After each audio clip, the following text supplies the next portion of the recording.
சிவா. மிகவும் மன உளைச்சலை ஏற்படுத்திய ஒரு நிகழ்வு.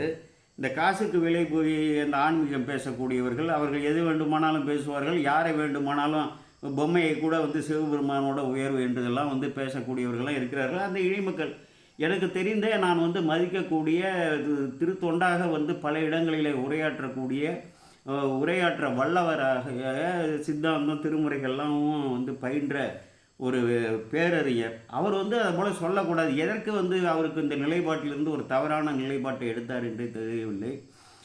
திடீரென வந்து மாணிக்கவாசகர் வந்து அடியாரே கிடையாது, அவர் வந்து சிவபெருமானே, நான் அடித்து சொல்கிறேன், எழுதி வேண்டுமானாலும் தருகிறேன் என்று ஒரு கூற்றை சொல்லி, இதற்கு துணையாக அவர் என்ன கருத்தை சொல்கிறார்னா, இவர் 63 பட்டியலில் இல்லை, மாதவ சிவஞான யோகிகளே ஞானமதாய் சிவமே ஆனவர் என்று சொல்லியிருக்கிறார் என்றால் இதை வந்து புரிந்து கொள்ள வேண்டும். சிவமான் தன்மையை எய்தியவர். சிவபெருமானை தவிர எல்லோருமே உயிர்கள் தானே. மணிவாசகர் நான் சிவபெருமான்னு தன்னை வந்து சொல்லியிருக்கிறாரா? அதுக்கு இன்னொரு கூட்டம் சொல்கிறாரு, சித்தமலம் அறிவித்து சிவமாக்கி இணையாண்ட அத்தன் எனக்கு அருளியவாறு ஆறு பெறுவார் அச்சோவே என்பதே. சித்தமலம் அறிவித்தன்னா இறைவனுக்கு எப்படியா சித்தத்தில் மலம் வரும்? ஆணவம் போய் பற்றும். ஆணவத்தோடு மிக நுண்மையானவர், மிக சூக்ஷ்மமானவர். இது சூலமான உயிரை பற்றிய அந்த ஆணவத்தால் எப்படி வந்து இறைவனை வந்து பற்ற முடியும்? அப்போ சித்தமலம் யாருக்கு அறிவித்தார்? உயிராகிய மணிவாசக பெருமானுக்கு வந்து அவருடைய அறிவில் பற்றியிருந்த, சித்தத்தில் பற்றியிருந்த ஆணவ மலத்தை அறுத்து தூய்மையாக்கி சிவமாம் தன்மையாக்கி தன்னோடு வந்து செய்து அந்த சாயுஜ நிலையை அருளியவர் என்று நாம் வந்து அப்படி பொருள் எடுத்துக்கொள்ளலாம். அப்படி வந்து அருளிய பெருமான் தன்னை விட்டு விட்டு போய்விட்டார் இந்த உடலோட பூமியிலிருந்து. புலம்புவது தானே நமக்கு திருவாசகமே.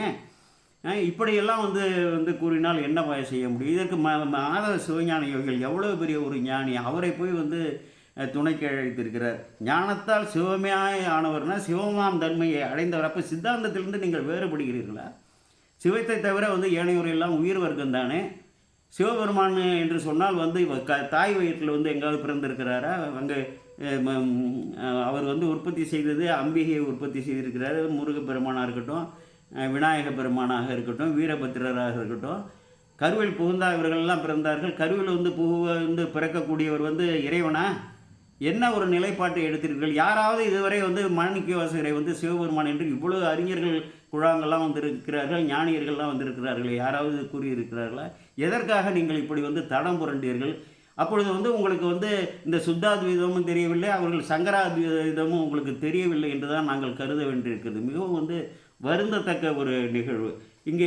ஆகவே இந்த மாசு நீக்க ஐயா அவர்கள் தவறாக பேசிவிட்டதாக கூறி சைவ உலகத்தவரிடம் வருத்தத்தை பதிவு செய்து கொள்ள வேண்டுமாறு கேட்டுக்கொள்கிறேன்.